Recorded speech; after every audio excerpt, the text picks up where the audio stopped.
I'll do my best to be brief with this, but I wanted to list for you the top 5 things that you should think about when you're newly diagnosed with Lyme disease. And it's kind of actually difficult because there are definitely more than 5 things. But these are things that I think will be a very good basic start and guidelines for people who, again, are initially diagnosed with Lyme disease.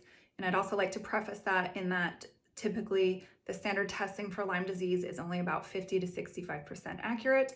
And so if you have unanswered health ailments happening to you and you do live in a region that is known for Lyme disease, which happens to be everywhere, I would encourage you to get screened, and I will give you a little bit more information about where to do that from a professional in just a sec. So let's go through the 5 things that I think you should think about when you are initially diagnosed with Lyme disease. The first thing that you'd like to probably do for yourself is get to a trained professional who specializes in Lyme. You would look for an ILADS trained physician. That's ILADS. That stands for the International Lyme and Associated Disease Society trained medical provider. Step 2 of that will be to get screened adequately, not just for Lyme disease, but for also co-infections that ticks transmit to us. I can attest to the fact I had quite a few of them, unfortunately, but those would be things like anaplasmosis, Bartonella, Babesia, ehrlichiosis, Rocky Mountain spotted fever, Powassan virus, tularemia. I can go on and on. There are quite a few, unfortunately, other than just Lyme disease. So it's really important that you get to a trained professional who can screen you adequately for other co-infections. Thirdly, keep in mind, unfortunately, the financial costs that this is going to probably incur. And this is often one of the harder points for me to communicate to people. Unfortunately, Lyme disease a lot of times is not covered through insurance. And so the treatment for it is all out of pocket. The specialist I was seeing at the time was now close to 3 years ago, $550 an hour, plus treatments, testing, other things that I needed to have done to myself, in addition to all the supplements, and then body work that I was doing on top of that, like lymphatic drainage massage and Reiki, different types of essential oil massages, just a ton of stuff, float tanks, things that, generally people probably aren't doing, but I was willing to try to help my body to heal. And I do think, in effect, they all helped from some standpoint, but unfortunately they all cost money. And I think about, I was lucky enough to have financial funds. I definitely incurred a lot of debt, and then I'm gratefully now paid off, but God gave me a way to make it work. But it was just terrifying, and I would leave a lot of my appointments crying, and I would go see that person every 4 to 6 weeks. So you do the math on that. I mean, supplement wise, I was spending like $900 a month, plus my appointment with that person, plus all the testing, plus everything else. I had to get a different job just to afford to pay for it. And thankfully I was able to work, because some people aren't able to do that. Okay, that's enough about that one, but just brace yourself for the financial impact of what's coming. I'm sorry. Write to your local government officials and let them know that things need to change, because it stinks. The 4th thing that I want you to think about, once you start treating, a lot of times people are going to experience something called a Herxheimer reaction, also known as herxing for short. And there is another person's name in there. I forget what it is, maybe Jackson Herxheimer. I'm so sorry, the other person that helped to discover this.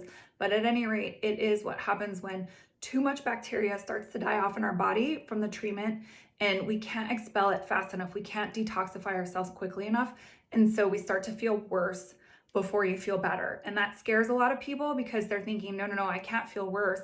I already feel like poop. I don't want to feel any worse. And so they will stop treatment because of that. And that's not the right idea. You can slow down on your treatment or stop it if you need to for a little while, but resume it again. Keep going with it. And unfortunately, it's not comfortable at first. And I think as you go, you kill off more. And so your Herxheimer reaction isn't as drastic the next time around. At least I would hope for people. And that's been my own experience. And then the last thing to think about is to look at a book called Unlocking Lyme. This was one of the very first resources that I came across. It's written by Bill Rawls. He's a physician who helped to heal his own body from Lyme disease and tick-borne illness. And it just really gave me a course of action, a plan, some guidance on different herbs and things that I can do to help boost my immune system already. B, it gave me a tremendous amount of hope, because he got better. Guess what? I got better too.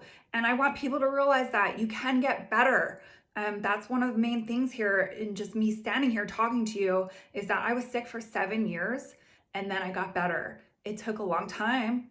It's been 5 years since my diagnosis and I still occasionally have a twinge, but I'm better. And I really just want people to understand that. And so look up that book, Unlocking Lyme by Bill Rawls. I'll do my best to connect it here for you to be able to find that. And when I was getting better, I still couldn't read because my brain just was broken from the Lyme disease. And so I was able to listen to it at least. And that's how I started. I have read it since. And like I referenced that book actually still now. But I couldn't process reading it at first. I had to listen to it. And if you're that sick, I understand. And maybe you could have a family member listen to it with you or read it for you and help you to get yourself going on an initial protocol. But your specialist will be able to also help you with that. But I found that book to be written in layman's terms and just made things easily digestible for me to understand better about what was happening in my own body. There are a lot of things to think about with Lyme disease, but these will be 5 good things to give you some basic guidance in your initial stages. If you have further questions once you get through this part, please feel free to reach out to me, or even if you're not even this far and you want a little bit more insight, feel free to reach out to me. I'm always here to help you. You can also reach out to my parent organization. It's PA Lyme Resource Network, palyme.com, if you're looking for it on the internet. All right, everybody, please do your best to stay safe. Check yourself for ticks daily. Take care.